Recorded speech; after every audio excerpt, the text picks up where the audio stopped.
चलो ये तो मैंने आपको बता दिया था कि AEW ने वेम्बली में जाके अपनी लगभग 80,000 जो टिकट हैं वो बेच दिए। लेकिन अगर हम खुद AEW के डायनामाइट के शो की बात करें तो भाई यहाँ पे देखो, हार्ड कैमरा जहां पर है, जहां पे अटेंडेंस होती है, वहां पे भैया 9 लोग बैठे हुए हैं और ट्रोल करके ऐसे चल रहा है कि ये 9 लकी फैंस हैं। तो ऐसा नहीं है भाई, हर जगह सिचुएशन बिल्कुल वैसी ही है। और मैं अगर ऐसे कंपीट करने की बात करें WWE से, तो इतना तो कह सकता हूं कि WWE ने रिसेंट में जो रॉ स्मैकडाउन के शोज किए हैं या फिर जो प्रीमियम लाइव इवेंट किए हैं, वहां पर उनका ये हाल नहीं हुआ है। 2017, 18, 19 के टाइम मुझे याद है बहुत ऐसा होता था कि WWE के अरेनास बिल्कुल खाली है भाई, 4000 लोग रॉ देखने आ रहे हैं। बट इस चीज में इंप्रूवमेंट हुई है। तो चलो, मैंने वेम्बली वाली चीज बताई थी तो यहाँ भी बता देता हूँ। तो मतलब मामला अलग अलग ही रहता है जगह के हिसाब से। Okay, hello chatters, my name is Rohit and you are watching wrestle chatter. Welcome है गाइस आपको वॉइस ऑफ रेसलिंग के एक और नए एपिसोड में। सबसे पहले हम लोग शुरुआत करते हैं ऑस्टिन थ्योरी से, जिनके पास से यूएस चैंपियनशिप जा चुकी है। मेरी नजरें सबसे ज्यादा उनके ऊपर हैं, वैसे जैसे पड़ोस वाली आंटी की नजरें हमारे घर पर रहती हैं। तो ऑस्टिन थ्योरी ने अपने ट्विटर पर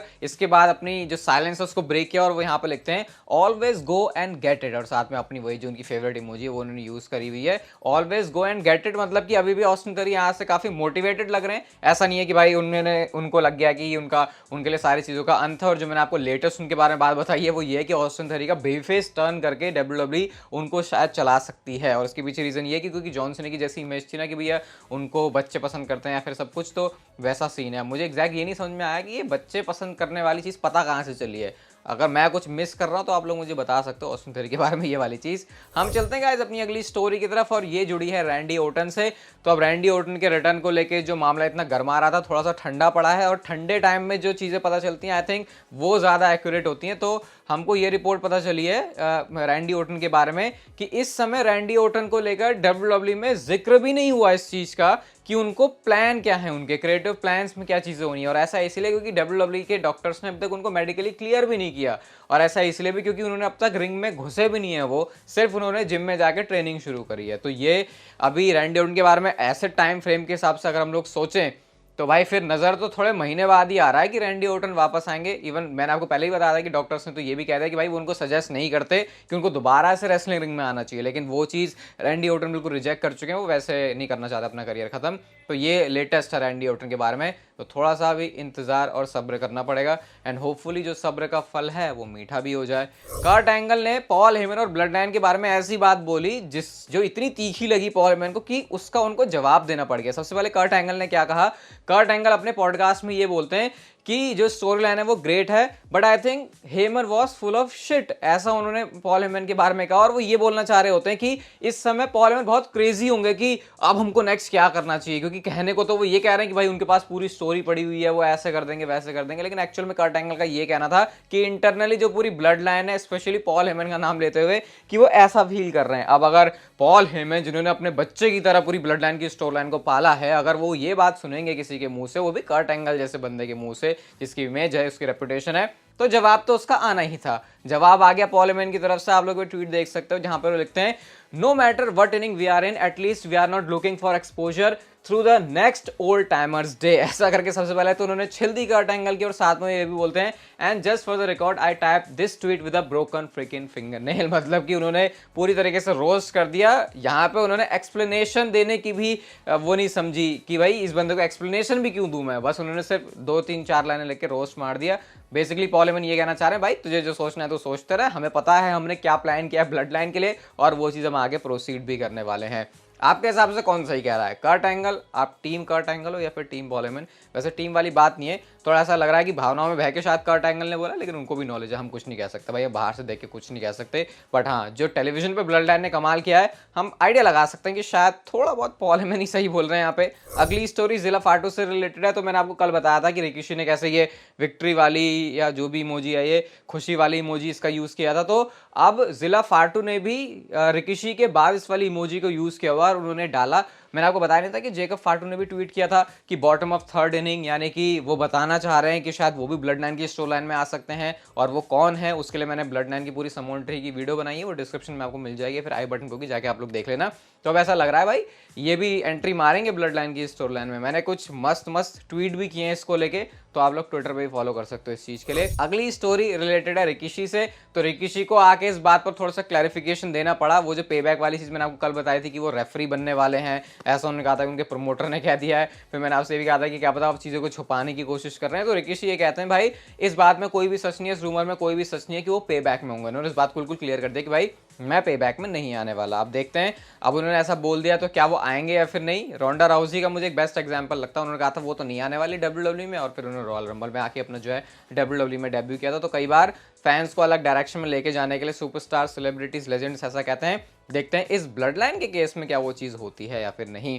अगली स्टोरी वाइट फैमिली से रिलेटेड है। तो ब्रे वाइट के डब्ल्यूडब्ल्यू ने भाई पॉइंट जो बिल्कुल प्लान्स हैं तैयार कर लिए थे और नई वाइट फैमिली आने ही वाली थी, लेकिन अगर वो ब्रे वाइट वाला पंगा हो गया। और गाइस जो सुपरस्टार्स इसमें फीचर होने वाले थे वो रूमर्स के अकॉर्डिंग भाई सारे के सारे ही सही थे। जैसे कि एरिक यंग का वहां पर नाम था, बो डैलस, ब्रे वाइट और इसके अलावा खुद एलेक्सा ब्लिस, ये सारे प्लान्स थे डब्ल्यूडब्ल्यू के। लेकिन वो अंडर कंस्ट्रक्शन में रहते रहते उसका कंस्ट्रक्शन कब रुक गया वो पता ही नहीं चला, और उसको ब्रे वाइट के साथ जो प्लान है वो सारे कैंसिल हो गए। मतलब इतना कुछ प्लान तो हुआ ब्रे वाइट को लेके, लेकिन अब तक जमीनी स्तर पर, ग्राउंड लेवल पर वो चीज़ हमको देखने को मिली नहीं है अभी तक। और ब्रे वाइट का अभी रिसेंट मैंने आपको अपडेट बताई, वो आप रिसेंट वीडियो से देख सकते हो। तो बस अब नाम जपते रहो भगवान का और देख इंतजार करते रहो फिर ब्रे वाइट के वापस आने का डब्ल्यूडब्ल्यू में। अगली स्टोरी जॉन सीना से रिलेटेड है और ये बता देगा उन सारे लोगों को, देखो हमने तो पूरी जॉन सीना के एरा में डब्ल्यूडब्ल्यू देखी है, तो हमको ज्यादा कुछ समझने की जरूरत नहीं कि जॉन सीना बंदा क्या है। लेकिन अभी जो 2-3 साल या फिर जिनको ज्यादा टाइम नहीं हुआ डब्ल्यूडब्ल्यू देखते हुए, स्पेशली 2017 के बाद से, उनको इतना समझ में नहीं आता जॉन सीना का। तो अगर हम इस स्टैट की तरफ देखें जो कि रेसल ऑप्स ने डाला, वो कहते हैं कि जॉन सीना की जो अपीयरेंस है 10 मोस्ट व्यूड वीडियोस में यूट्यूब की, उसमें से 6 वीडियोस में जॉन सीना है। इससे आप लोग अंदाजा लगा सकते हो कि किस तरीके की फॉलोइंग लेके आते हैं जॉन सीना डब्ल्यूडब्ल्यू के लिए। वो तो ये अब की बात है भाई, और अगर वो उनके पुराने जलवे अगर की देखें तो भाई फिर तो नेक्स्ट लेवल ही है।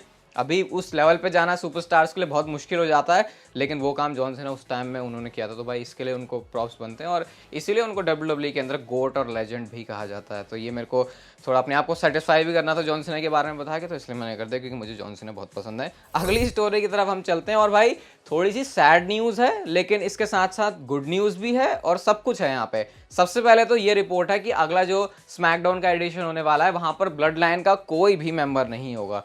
कोई भी से मतलब ना रोमन रेंस, ना जिमी ऊसो, ना जे ऊसो, ना सोलो सिकोवा। पॉल हेमन के बारे में कुछ कह नहीं सकता, लेकिन फिर वो भी क्या ही करेंगे क्योंकि जब पूरी ब्लड लाइन ही नहीं है। इसके अलावा गाइस ये भी आप पूरा, सबसे पहले तो ये स्टैट देखो जहां पे हमको ये पता चल रहा है कि कौन कौन से शो पर कहां पर कौन कौन सा सुपरस्टार एडवर्टाइज है। लेकिन इतना मुझे नहीं लगता जितना ये लिखा है इतना सच है, क्योंकि कहीं पर जिमी एंड जे ऊसो हैं, कहीं पे सोलो सिकोवा है, कहीं पे जिमी और जे, मतलब ऐसे करके है ये। और मुझे समझ नहीं आ रहा है कि जिमी, जे और सोलो भी क्या इतने स्पेशल होगा कि उनको रोमन रेंज की तरह बुक कर रहे हैं कि भाई यहाँ पे सोलो ही आएगा, यहाँ पर ऊसोज ही आएंगे। तो इसमें मेरे को लगता नहीं है एडवर्टाइजमेंट वगैरह चेंज होंगे, तो इसलिए मैं आपको ज्यादा ध्यान इसके ऊपर लेके जाने की बात भी नहीं करूंगा, लेकिन फिर भी जस्ट मैं आपके साथ शेयर कर दिया। लेकिन गाइस सबसे इंपॉर्टेंट चीज ये है जो हमने बात सुनी थी कि समर स्लैम में डब्ल्यूडब्ल्यू ब्लड लाइन की स्टोरी लाइन रोकने वाली है, उसका मतलब हमको शायद समझ में नहीं आया, बट अब थोड़ी सी क्लैरिटी मिल रही है। मैंने आपसे बोला था ये ब्रेक है या फिर एक पॉज है, और वो चीज पता चली कि अब वो ब्रेक वैसा नहीं है कि पूरी स्टोरी लाइन ही एंड हो गई। डब्ल्यूडब्ल्यू ने सिर्फ थोड़ा सा विराम लगाया है इस चीज में, और यही चीज होने वाली है। अब थोड़ा सा ब्लड लाइन की स्टोरी लाइन में ब्रेक है, जो बिल्कुल फास्ट पेस से चल रही थी वो धीरे धीरे चलेगी। और इस बात को ऐसे भी समझा जा सकता है क्योंकि डब्ल्यूडब्ल्यू ब्लड लाइन की स्टोरी लाइन बहुत टाइम तक लेके जाना चाहती है आगे, तो अगर उनको वैसा करना तो भाई हर स्मैकडाउन में आके तो वो कर नहीं सकते, तो इसलिए डब्ल्यूडब्ल्यू इस तरीके से चीजों को प्रोसीड करने वाली है। और ऐसे में डब्ल्यूडब्ल्यू ये भी चाहती है, ये भी 2 तरीके से डब्ल्यूडब्ल्यू को बेनिफिट कर रहा है कि ब्लड लाइन अगर नहीं भी है तो उन सुपरस्टार्स को अपॉर्चुनिटी देते हैं जो कि स्मैकडाउन में है, लेकिन उनको ज्यादा मौका नहीं मिल रहा। क्योंकि आपको पता है जब ब्लड लाइन होती है तो शुरू में ब्लड लाइन, बीच में ब्लड लाइन, फिर लास्ट के आधे घंटे में ब्लड लाइन, तो इस वजह से जो पूरा स्मैकडाउन का टाइम है वही ऑक्यूपाई हो जाता है। लेकिन अब ऐसा करके डब्ल्यूडब्ल्यू बाकी सुपरस्टार्स को भी मौका देगी। अब मैं देखता हूं आने वाले टाइम में स्मैकडाउन ऐसे इंटरेस्टिंग कैसे होती है, बट ये भी देखूंगा कि कितना ज्यादा ऑफ है ब्लड लाइन टेलीविजन से। चलो रोमन रेंस का तो कह नहीं सकते, वो तो वैसे ही रेयरली आते हैं, अगर महीने में वो 2 बार भी स्मैकडाउन में आ जाए तो बड़ी बात हो जाती है। बट अगर पूरे ब्लड लाइन के केस की बात हो रही है तब यहाँ पर शायद डब्ल्यूडब्ल्यू को थोड़ा सा समझ के और फूक के कदम रखने की जरूरत है। आज की next and final story related है जे ऊसो से। जे ऊसो के बारे में कल मैंने आपको बताया था कि उन्होंने डब्ल्यूडब्ल्यू छोड़ दी है, क्या सीन चल रहा है, सब कुछ मैंने एक्सप्लेन किया था। बट अगर हम बात करें कॉन्ट्रैक्चुअल चीजों की, क्या एक्चुअल में जे उसो का कॉन्ट्रैक्ट भी डब्ल्यूडब्ल्यूई के साथ खत्म हो रहा है अगस्त के महीने में? ये वाला रूमर निकल के आया सामने कि भाई अगस्त में उनका जो कॉन्ट्रैक्ट है वो डब्ल्यूडब्ल्यूई के साथ खत्म हो गया, और इसकी वजह से अगर वो चाहे तो दूसरी कंपनी में भी जा सकते हैं, जैसे AEW के बारे में बात आ रही थी, बट मैंने आपको बताया था वो सारा BS था, उसमें ऐसा कुछ नहीं है भाई। कहाँ क्या कौन सोचता है, कोई पागल ही होगा जो ये सोचेगा कि भाई जे उसो इतनी ब्लड लाइन की स्टोरी लाइन छोड़ के उधर AEW में जा रहे हैं। लेकिन मैं आपको क्लैरिटी दे देता हूँ इसके बारे में, तो आपके दिमाग में कोई भी क्वेश्चन नहीं रहेगा। जे उसो का कोई भी कॉन्ट्रैक्ट एक्सपायर नहीं हो रहा। जे उसो का क्या, जिमी उसो का भी कोई कॉन्ट्रैक्ट एक्सपायर नहीं हो रहा। 2019 में इन्होंने कॉन्ट्रैक्ट साइन किया था नेगोशिएट करके, और 2024 तक इनका कॉन्ट्रैक्ट चलने वाला है, तो अभी 2023 ही चल रही है, तो ऐसी कोई प्रॉब्लम वाली बात है नहीं।